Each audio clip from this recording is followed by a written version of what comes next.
Yeah, I didn't adjust them correctly. Check out the video about that. You can see those over there. Make sure you subscribe, man. Quarter fenders on a 2013 Freightliner Cascadia, because that one's all busted up. Join me on this trucking life. And I've never put a set of these on before, so we're gonna learn together. Seems fairly easy. We literally just have that nut on that bolt. We'll find out what size.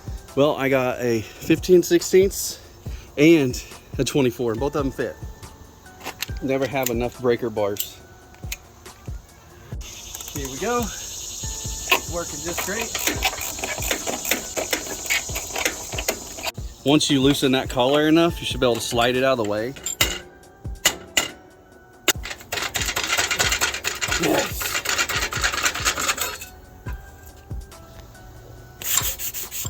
We'll give that a little sand to get some of that off so the new one goes on a little better.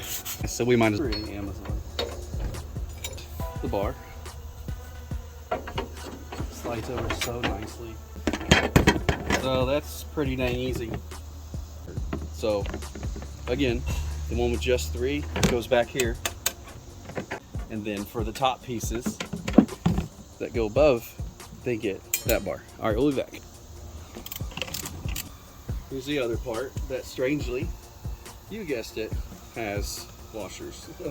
All right, so we're pretty sure washer goes in the front against this, then this guy here, then the metal bar, and then the lock nut. It has, what's that, nylon inside, so it locks it tight instead of using Loctite, which is probably cheaper. Oh well.